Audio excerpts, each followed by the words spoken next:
পারেনি ভারত চীন আমেরিকা বাংলায় মুছে দিতে ইমানের উত্থান, মুছে দিতে ইমানের উত্থান। কোন পরাশক্তির শক্তি সাহস নেই আমাদের ধরে বেঁধে রাখবার, কোন পরাশক্তির শক্তি সাহস নেই আমাদের ধরে বেঁধে রাখবার। ওমর খালিদ হয়ে পৃথিবীতে নির্ভয়ে ধ্বনি তোলো আল্লাহু আকবার, লিল্লাহি তাকবীর, তাকবীর, আল্লাহু আকবার, লিল্লাহি তাকবীর, আল্লাহু আকবার, তাকবীর, তাকবীর, তাকবীর, আল্লাহু আকবার। খালি জাস্ট ওয়েট এন্ড সি, খালি অপেক্ষা করুন আর দেখতে থাকুন দুনিয়াতে কি হয়। এই যে ফিলিস্তিনের যোদ্ধারা দিকে উঠেছে, জানেন না কি অবস্থা ইসরায়েলের?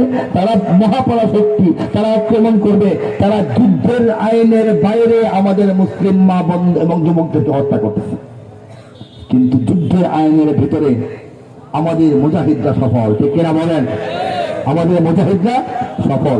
তাদের যে কঠোর পাহারা, তাদের যে হায়ার টেকনোলজি, এইগুলিকে ব্যর্থ করে দিয়ে আমাদের তরুণ যুবকেরা তাদের কলিজায় আঘাত হানছে উপর্যুপল। ঠিক কিনা বলেন? এগুলি মুসলমানদের বিজয়ের পূর্বাভাস কিনা বলেন? মুসলমানদের বিজয় আসবে ইনশাআল্লাহ। আরাকান স্বাধীন হবে, কাশ্মীর স্বাধীন হবে, আফগানিস্তান একটা ইমারত ইসলামী হয়েছে, বসে থাকবে না, সারা দুনিয়ায় তারা তাদের সৈনিক পাঠিয়ে দিবে। বাংলাদেশের মুসলমানরা বসে থাকবে না। বাংলাদেশের মুসলমানদেরকে আল্লাহ পাক রিজার্ভ বাহিনী হিসেবে রাখছেন। চূড়ান্ত লড়াইয়ের প্রয়োজন হবে আর আমরা কালিমার পতাকা নিয়ে ঝাঁপায় পড়বো ইনশাআল্লাহ। ঠিক কিনা বলেন? ইঞ্চি ইঞ্চি মাটি সোনার চাইতে থাকি নগদ রক্ত দিয়ে কেনা, শত্রু বাহানাদার একটি কণাও তার কেড়ে নিতে কেউ পারবে না।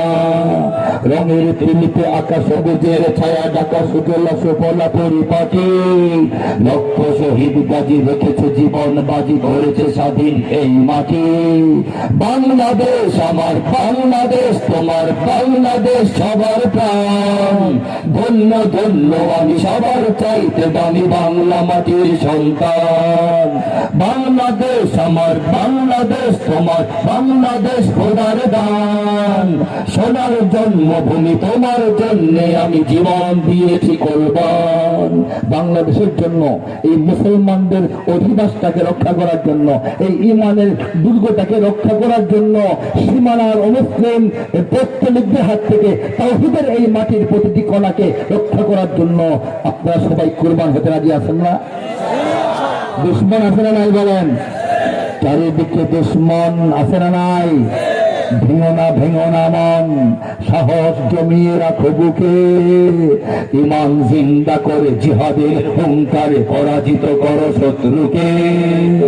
চারিদিকে গাদ্দার আছে না নাই? ভিনদেশি তাবেদার আছে না নাই? এই বর্তমান রাজনীতির সব পক্ষই তো বিদেশের তাবেদারি করতেছে। কেউ ক্ষমতায় থাকার জন্য বিদেশের গোলাম, কেউ ক্ষমতায় যাওয়ার জন্য বিদেশের গোলাম। ঠিক কিনা বলেন?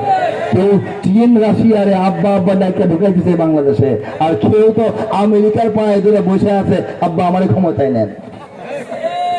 আমরা এই যে আমরা বোকা শোকা মুসলমান, তারা মনে করে আমরা বোকা। আমরা এক আল্লাহর পায়ে ধরে বসে আছি, কুদরতি পায়ে। আমরা ঝিম মেরে বসে আছি। ইমানের বারুদ আমাদের বুকের ভিতরে, মেচের বাক্সের ভিতরে যখন বারুদ থাকে, ধাপা মারেন আগুন জ্বলে না, ঘুষি মারেন আগুন জ্বলে না, ঢিল মারেন আগুন জ্বলে না, জায়গা মতো ঘষা দেন আগুন।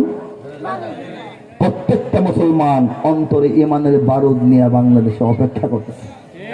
ঠিক না বলেন? যখন ঘষা লাগবে 20 কোটি ডিনামাইট একসঙ্গে বিস্ফোরিত হবে। ঠিক না বলেন?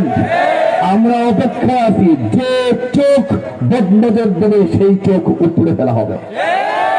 যে হাত আমাদের উপর ছায়া বিস্তার করবে সেই হাত কেটে নিয়ে পুড়িয়ে দেওয়া হবে।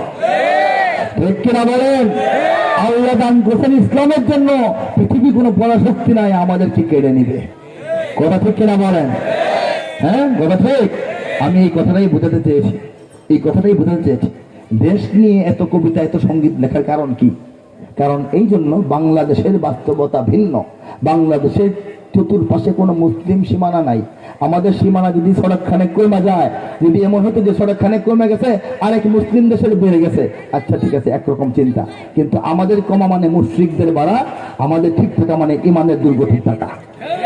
তাহলে বাংলাদেশের সীমানা একটা মুসলমানদের দুর্গ পাহারা দেওয়ার মতো সওয়াবের কাজ, ঠিক কিনা বলেন? আর এই দুর্গ পাহারার জন্য কোটি কোটি যুবককে জাগ্রত করা, সেনাবাহিনী, নৌবাহিনী, বিমান বাহিনী, বিজিবিকে উদ্বুদ্ধ করা হচ্ছে আমাদের একটা ইমানি ডিউটি, ঠিক কিনা বলেন? সেই ডিউটি পালনের জন্য এত কবিতা, এত সঙ্গীত আমি একজন আলেম হয়েও লিখি। কথা বুঝতে পারছেন? আল্লাহর বদলে আরো 24-25 বছর আগে আল্লাহ মানে প্রথাগত আলেম বানাইছেন, দাওরাই হাদিস পাশ করেছেন।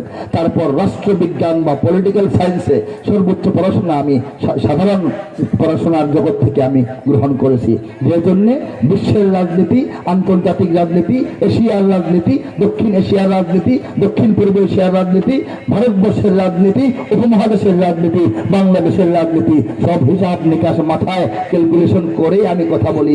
16 আনা চিন্তা করি, 4 আনা বলি। চিন্তা করি বেশি, বলি কি কম, কারণ কম চিন্তা করে বেশি বললে বলার মধ্যে ভুল হয়, ঠিক কিনা? কাজে যুবকদের উদ্দেশ্যে বলছি, মোবাইল নিয়ে সারা রাত কাটায় দেওয়া এই অভ্যাসটা বাবারা তোমরা ছেড়ে দাও। দেশ বিপদে আছে, দেশের উপর রাহুল ছায়া পড়েছে, দেশের উপর আমেরিকার নখের ছায়া পড়েছে, রাশিয়াতে ঢুকেই যাচ্ছে। আমাদের চট্টগ্রাম বন্দরে নাকি রাশিয়ার জাহাজ একটা ঘোরাফেরা করতেছে, খবর পাইছো তোমরা? যুবকরা পাও, খবর পাও? রাশিয়ার যুদ্ধ জাহাজ বাংলাদেশের এই চট্টগ্রামের বন্দরে এসে নোঙর করার সাহস অধিকার তাদেরকে কে দিয়েছে? ঠিক কিনা বলেন? হ্যাঁ, আজকে চায়নারা লোভ করে, দিল্লি তো হা করে বসে থাকে। মধ্যে মধ্যে আমাদের দেশের কিছু এই কি বলে বিদেশের দালালরা দিল্লির মুখের ভিতরে বাংলাদেশকে লোকমা বানায়া ঢুকায়াও দেয়, ঠিক কিনা বলেন? হাঙ্গরের মুখের ভিতরে দেশ চলে যায়। কিন্তু আমরা যারা বসে আছি, আমাদের তো কাম নাই। আল্লাহটা ডিউটি দিচ্ছেন, দেশটাকে রক্ষা করো, এখানে ইসলাম কায়েম করো, বলেছে ভালো। আমরা বারে বারে সেই হাঙরের দাঁত ভেঙে বাংলার জমিনকে উদ্ধার করে নিয়ে আসি, সামনেও করবো ইনশাল্লাহ, ঠিক কিনা বলেন?